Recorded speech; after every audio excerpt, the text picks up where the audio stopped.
Welcome. Today we're going to be taking a look at Oath, Chronicles of Empire and Exile. This is a 1 to 6 player card drafting action point area influence strategy game where you take the role of either the Chancellor or an exile trying to maintain or seize control of the kingdom and win the game. But keep in mind that each game will cause a ripple effect in the games that follow and can be reset at any time. The victory conditions for our exiles are to either become the usurper or complete their vision. And for the chancellor or citizen, it would be to be the oath keeper and meet their goals. Now that we know what the winning condition is, let's take a look at the components, setup, and how gameplay works in Oath, Chronicles of Empire and Exile. Now let's take a look at the components. You have the main game map. There are 3 regions on the map: the Cradle, Provinces, and Hinterland. Underneath the regions, you have sites. The Cradle has 2, the Provinces have 3, and the Hinterland has 3. Next to each region, you have their discard piles. Underneath each region's name, you have the travel cost when you are in that region. Next to that, you have the search cost when searching from the discard pile. On the bottom left of the map, you have the round track. This signifies the 8 rounds in the game. Next to the round track, you have the Visions Drawn track. This will change the cost when searching the world deck. The relic deck location, and then your favor bank. This will be the location for each favor's bank: the Discord, Arcane, Order, Hearth, Beast, and Nomad. Next, we have the double-sided Chancellor board. On the back of the Chancellor board, you have the Clockwork Prince board, which is for the solo play. On the left side of the board is the turn sequence. On the right side of the board has your supply track and supply. To the right side of your board, you'll place your advisors, and around the board would be your personal bank. Double-sided player boards. One side is for the exile, and the other side is for the citizen. On the left side of the player board, you have the turn sequence. On the right side of the player board, you have the supply track, along with a revealed vision spot, your supply, your winning condition, and you'll place your advisors to the right, and the personal bank around the player board. Player pawns. These will mark your sites. Player warbands. These will mark sites under your control. Imperial Relinquory board. This is double-sided with the solo Princely Relinquory board on the back. And this board holds relics. Oathkeeper title tile. This is double-sided with the Oathkeeper on one side and the Usurper on the other. The 2 banners, Banner of the Dark Secret and the double-sided Banner of the People's Favor. On the right side of the banner, it has the cost, the number of defense dice, and the seize penalty. And then on the left side, you have the action effects. Double-sided goal reference, site cards. In the top right, you have the card capacity. In the top left, you have the reveal prompt. In the top right, you also have the defense die and bandit. In the bottom right, you have the relic recover cost. And in the bottom left, you have its power. Denizen cards. In the top left, you have the suit. Under the suit, you have a restriction banner. The tree restriction means it plays to a site. And the person restriction means it goes to your advisors. And in the bottom, you have the power. Vision cards. When visions are drawn, they advance the vision drawn marker on the visions drawn track. Edifice cards. These are used at the end of the game. Relic cards. The cost of the card is listed at the site that it is located. In the top right corner of the relic card, you have the defense dice. And at the bottom, you have the effect. Grand Scepter relic card. This gives you the power to control citizenship. Archive dividers. World box. Attack dice. Defense dice. End die. Track markers. Secret tokens in 1s and 5s, favor tokens, bandit tokens, which are double-sided, and one side is for the solo game. Double-sided player aids, chronicle aid sheet, which is double-sided, solo rule sheet, table of contents. This contains the detailed rules in chronicle writing. And then finally, your playbook. Now let's take a look at the setup. We're going to be setting this up for your first game, which is made for 4 players, and after the first round, you can adjust the number of players. Step 1. Place the map. Unroll the map and place it in the center of the play area. Step 2. Place the site cards. Take Pack A and place the Plains, Mountain, and Rocky Coastside cards face up on the map on the top site slot in the Cradle, Provinces, and Hinterland. Then place the remaining 5 sites face down, placing the Lush Coast under the Plains, Wasteland under the Rocky Coast, and the Salt Flats under the Mountain in the bottom site.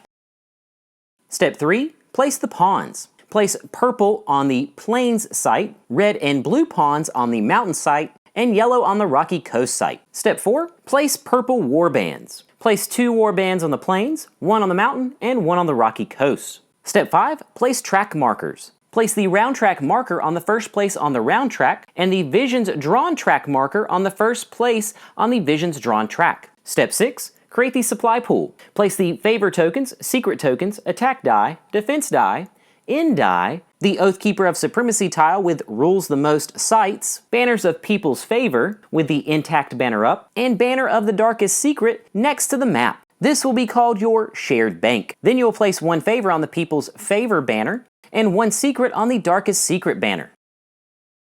Step 7. Place favor. Place 3 favor tokens in each of the favor banks on the map. Step 8. Choose a Chancellor. Choose a player to be the Chancellor, seated near the cradle, and then take the Chancellor board and Imperial Reliquary board and place it in their player area. Step 9. Set up the Chancellor. Place 3 warbands on the player board and 17 to the side.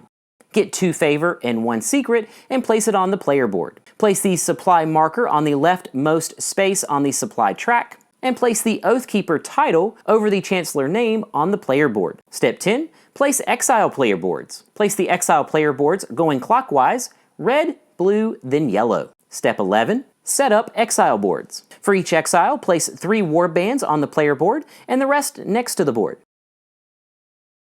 Then place 1 favor and 1 secret token on the player board. And then finally place a supply marker on the leftmost space on the supply track. Step 12. Place Denizen cards. We're going to use Pack B, and we're going to place the Longbow next to the plains, and 3 face-down cards in the discard in the cradle. Then we'll place the Taming Charm by the mountain, and 3 face-down in the province's discard. And finally place the Elders by the rocky coast, and 5 face-down in the hinterland discard. Step 13. Place player Denizen cards. Place the following denizens next to the corresponding player boards. The Chancellor will get the Forest Path, the Red Exile will get Animal Playmates, Blue Exile will get Naysayers, and Yellow Exile will get a small favor. Step 14, place the remaining denizens and vision cards. Place the remaining denizens and vision cards as they are ordered in the pack in the world deck space. Step 15, place the Grand Scepter. We're going to use Pack C, and we are going to give the Grand Scepter card to the Chancellor and place it near their board. Step 16, place the Ivory Eye. You're going to place the Ivory Eye relic card face down next to the mountain. Step 17, place relic cards. Place the next 4 relic cards face down on the Imperial Reliquary spaces. Step 18, place the remaining relic cards. Place the remaining 15 relic cards on the relic deck space on the map. Now let's take a look at the gameplay. A game can last up to 8 rounds. If the Chancellor is the Oathkeeper at the end of rounds 5 through 7, they would roll a die to see if the game will end. After the 5th round, if they roll a 6, after the 6th round, if they roll a 5 or 6, and after the 7th round, if they roll a 3 through 6, the game would end. An Exile wins if they take the Oathkeeper tile and keep it. The next turn they would flip it to the Usurper, and then the turn after, if they still have that tile, the game would end. Or an Exile can win if they become a Visionary, where they play and fulfill a vision by the start of their next turn. They can also win this way after round 8 if the Chancellor isn't the Oathkeeper. A Citizen can win if the Chancellor or the Citizen is the Oathkeeper, and the Citizen has fulfilled the successor's goal. A round. In clockwise order, players will take turns. A player's turn. A player's turn consists of 3 phases. The Wake phase, the Act phase, and the Rest phase, where you will reset your supply. Now let's look at each phase in detail. The Wake phase. This is when the Wake powers activate. Exiles will check winning conditions, and if they have the Oathkeeper, they will flip it. And then finally, Site powers. If your pawn is at the Salt Flats, Mine, or Drowned City, you may take 1 favor or secret from that site. The Act phase. During this phase, you will take as many major actions and minor actions as you want, paying the supply for the major actions. There are 6 major actions: Search, Trade, Travel, Recover, Muster, and Campaign. Now let's look at each in detail. The Search action. You will pay 2 to 4 supply and draw 3 cards from either the World deck or your region's discard pile. The region discard pile will cost 2 supply, where the World will cost the supply that is marked over the marker on the Visions Drawn track. This could be 2 to 4 supply. If the card has a tree, then you must play it to your site, and if it has a person, you must play it as an advisor. Then you would discard 2 of those cards to the region to the right, and you would discard those to the top of the discard pile. Then you would play 1 card. Play the card that you chose to your site or your advisors, or you can discard it. If you play it to a site, you would take a favor from the matching favor bank and place it on your player board, keeping in mind that you cannot play to a site that is at full card capacity. This is located on the site card in the top right corner. If you play it as an advisor, you can play it face up or face down. Keep in mind that you can have up to 3 advisors. The trade action. Pay 1 supply, then trade favor for secrets or vice versa at your site. If you're trading secrets for favor, you would place 1 secret on an empty card and get 1 favor and a favor for each face-up advisor of the same suit. This favor would come from the suit's bank. If you're trading favor for secrets, you would put 2 favor on any empty card at your site. Then you would get 1 secret for each face-up advisor that matches the suit, and that would come from the shared bank. The travel action. You would pay 1 to 4 supply, and you would move to a different site. You may move to any site, and if that site is face down, you would flip it over. If you flip over a new site, and it has favor or secrets in the top left corner, you would take it from the shared bank and place it on the card. The R is the number of relic cards that go next to the site. The cost to travel is shown in your region. The left is to travel to a cradle site, the middle is to travel to a province's site, and the right is to travel to a hinterland site.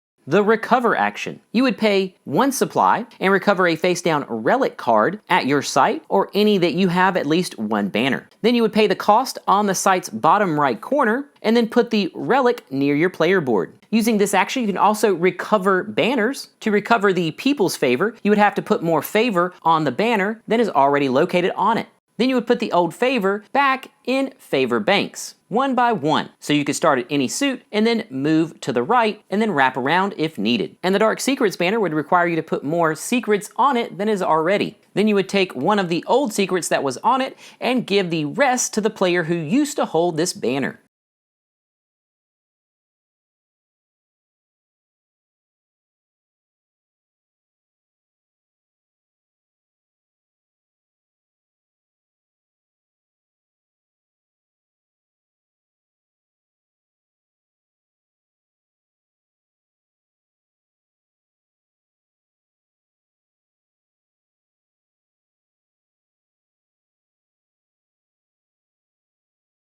The muster action. You would pay 1 supply and place 1 favor on any empty card at your site, and then take 2 warbands from your personal bank, which is next to your player board, and place it on your player board. This is to help in combat, and if you are a citizen, you would gain purple warbands. The campaign action. You would pay 2 supply, and this would allow you to attack sites, relics, banners, and pawns. This is carried out in 8 steps. Step 1, choose a defender. This could be any player who rules your site or their pawn is located on your site. If no player is on your site, you can choose to attack the bandits. This is a neutral player that rules empty spaces. Step 2, declare targets. You can declare any number of targets, but you must declare at least 1 target at your site, and you must target your site if the defender rules it. Targets can be any sites on the map, any relics they hold if the pawn is at your site, the pawn and favor if the pawn is at your site. Step 3, collect dice. Each target adds defense dice shown in the shield on the top right. Pawn and favors are on the player board. The attacker collects attack dice equal to the number of warbands on their player board. Step 4, choose to use battle plans. The attacker chooses to use battle plans and then the defender would choose. Step 5, roll defense. You would add the number of shields and then times 2 shields, and then add the warbands at the sites targeted. The bandits would add 1. You can also add warbands on your player board if the defense's pawn is at the site or a site targeted. Step 6, roll attack. Then you would count up your attack, which is all the swords added, and if you have 2 hollow swords, they make 1 full sword, and a skull is an automatic kill for one of your warbands.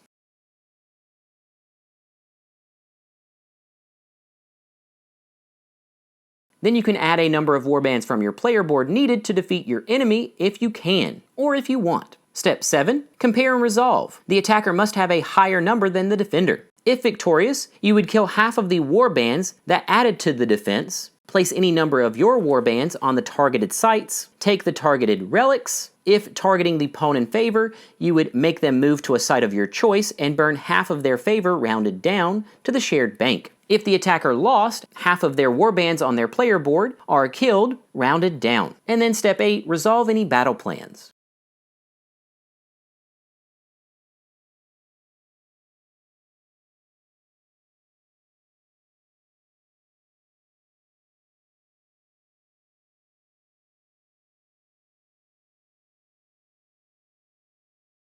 The minor actions. These are free actions. There are 5 minor actions. Flip a face-down advisor or discard it. Use an action card power. This can be from an advisor or a pawn site or a site that you rule. Pick up or drop off warbands at your site if you rule it. You must have at least 1 warband already there. Peek at the relics at your site, or if they have the Grand Scepter, they can peek at an Imperial Reliquary. And then finally, offering citizenship or exiling a citizen. For citizenship, the Chancellor can offer citizenship to an exile, or whoever has the Grand Scepter. Whoever has the Grand Scepter can offer citizenship, and then you must promise a relic from the Imperial Reliquary. Citizens match the Chancellor's supply when they rest, and then they can give and take purple warbands with the Chancellor's permission. Keep in mind that citizens can win if they meet the successor's goal at the end of the game, during rounds 5 through 8 after dice rolls. They can campaign against the Chancellor or other citizens with penalties. The Grand Scepter holder can exile a citizen by paying them 5 favor, 1 less for the Oath Keeper, and also 1 less if they have the People's Favor. If the other player has the People's Favor or the Oath Keeper,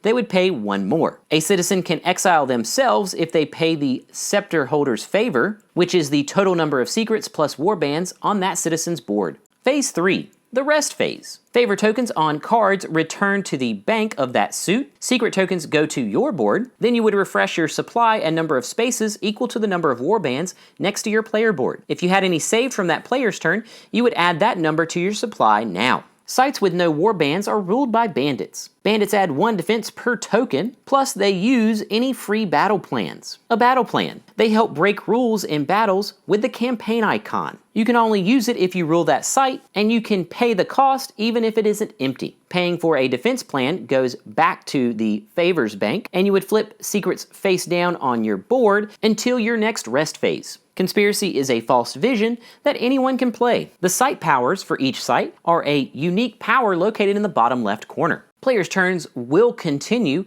until an in-game condition is met. So if the Chancellor holds the Oath Keeper at the end of rounds 5 through 7, they could roll a die to see if the game ends. In the 5th round, it would have to be 6, 6th round, it would have to be 5 or 6, and in the 7th round, it would have to be 3 or 6. An exile can win if they take the Oath Keeper tile, flip it on their next turn, and then it makes it all the way back to their next turn after that. Or an exile can win if they become a visionary, where they play and fulfill a vision on 1 turn, and then it makes it all the way back to the start of their next turn. And then at the end of the 8th round, the game would end no matter what. A citizen can win if they fulfill the successor's goal, and the Chancellor or that citizen is the Oath Keeper. And the game would end after the 8th round no matter what. Once one of the in-game conditions are met, you would write an oath. This is referenced in the table of contents. Then you are ready to set up a new game of Oath, Chronicles of Empire and Exile.